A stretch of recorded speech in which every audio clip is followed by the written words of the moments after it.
Hi guys! So have you ever wondered what would happen if you took an A5 5-year techo and covered it relentlessly in stickers and washi for 3 years?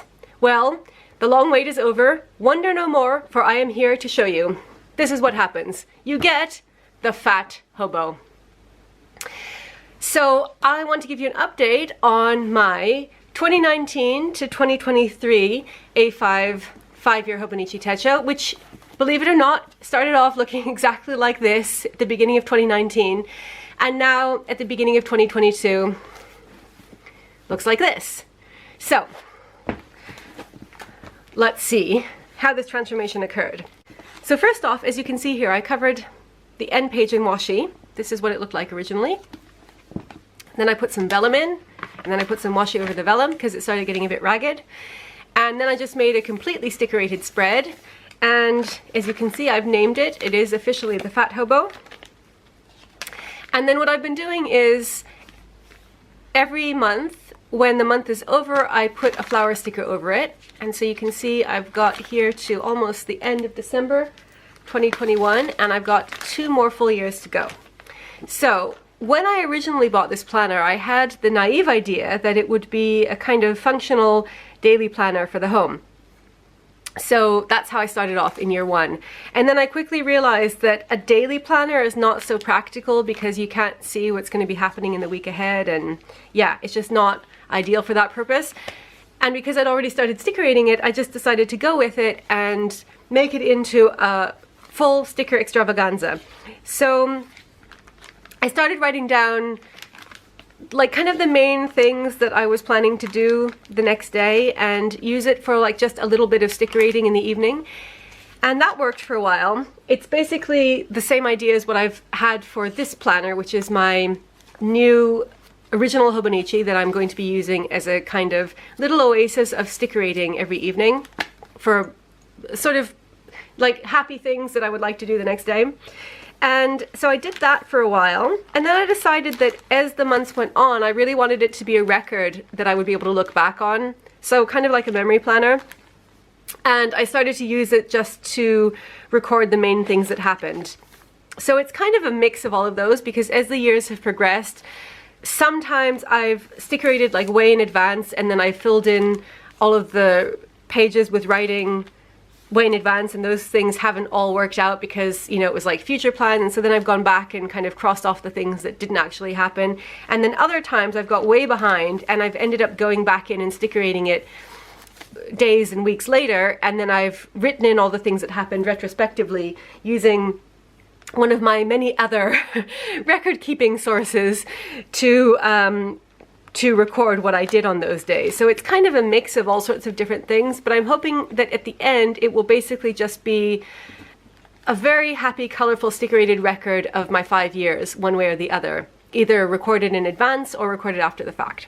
So something that I did, I think probably sometime in year 2, is put a whole bunch of PVA glue down the spine because it was starting to come away. As you can see, the same thing is now happening at the bottom, so I'm going to have to put some more PVA glue down this side as well, and that worked really well and has kept it together ever since. So even though it's extremely fat, again, just for shock value, you can see the comparison, it's holding up really well. So if you're thinking about stickerating your A5 5-year techo and going way overboard and worrying whether it can handle it, the good news is it can, but it might need the help of some glue. So just recently, you can see that I have washied all the sides, and this is something I'm particularly proud of because, as you can imagine, after 3 years of, you know, constant harassment and stickerating, the edges were getting really ragged. So I first washied the sides to make them more durable, and then I liked how that looked so much that I decided to washi the tops and the bottom, and I've just recently finished it. So there's washi on every single top, side, and bottom edge of this planner, and something that has done has actually made it a bit more balanced because, as you can see, I'm only at the end of year 3. So the situation is that I have a very, very fat upper hobo and still a relatively skinny lower hobo because these spreads haven't been stickerated yet. So this is year 4 and this is year 5. So as you can see, there's no bulk here.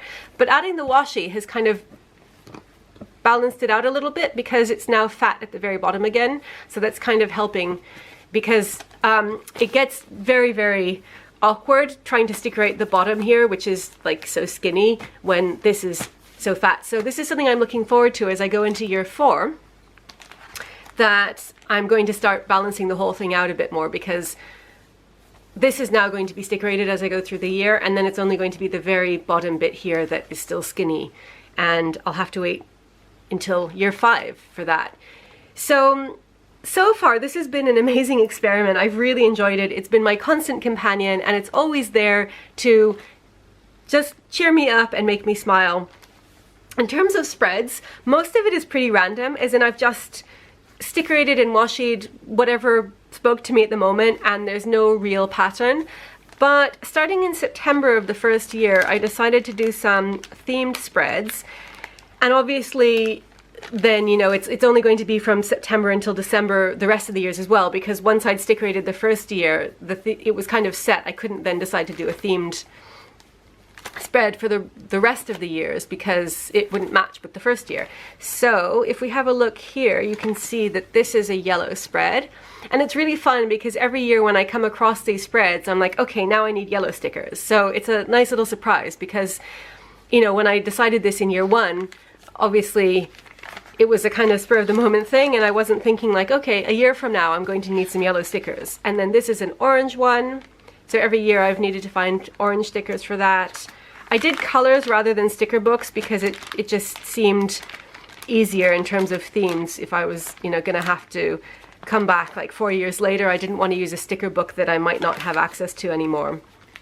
So here's a green one. This one I've basically done the whole thing because there was this really big sticker here, and that just covered all of year 5.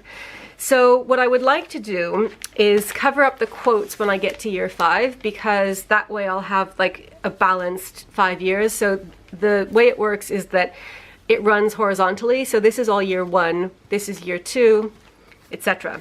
So what I started doing about halfway through year 2 is putting washi borders in at the bottom of that year's spread, because that makes it a little easier to distinguish one year from the next. So you can see from years 2 and years 3 onwards, there's a washi border dividing each year up. And that has worked quite well, and obviously it also gives me an opportunity to use more washi. I like it because it's kind of like an archaeological record of the stickers and washi I was using at a given time. So for example, you can see that this is sometime right after my 2022 Hobo order arrived, because I'm using this Shall We Have Tea washi, which was part of that order, and, you know, just came out for the 2022 Hobonichi launch, and I really like this. So whenever I see this now, it makes me think, ah, that was around the time when I got my Hobonichi order for 2022, and that makes me happy. I'm basically just going for fun, happy, and colorful, and I think that the washi on the sides and the top and bottom has really made a big difference, and is very satisfying.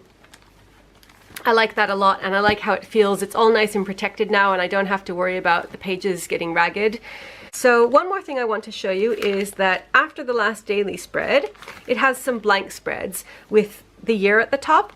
And what I've done is turn these into highlight spreads for each year. So on the last day of the year, I fill in my highlights for that year.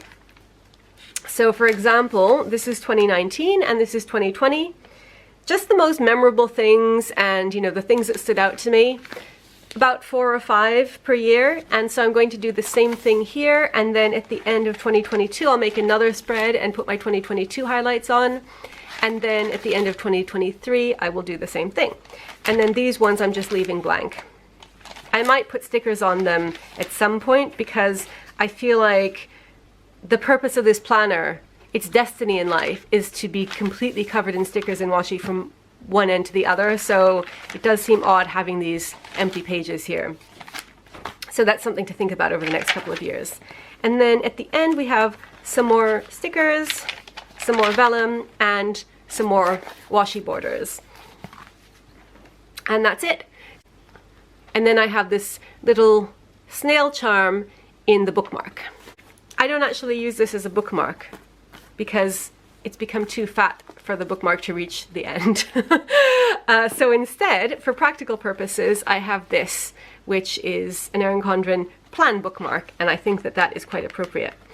So I feel like the main benefit of the Fat Hobo is that it's just been my constant companion. It's seen me through some very strange times in the last couple of years, and it's always a guaranteed pick-me-up. If I'm feeling a bit down, I just lift this up. First of all, it's some good weightlifting exercise because this thing is massive and very heavy. Probably has about 10 kilos worth of stickers and washi on it now.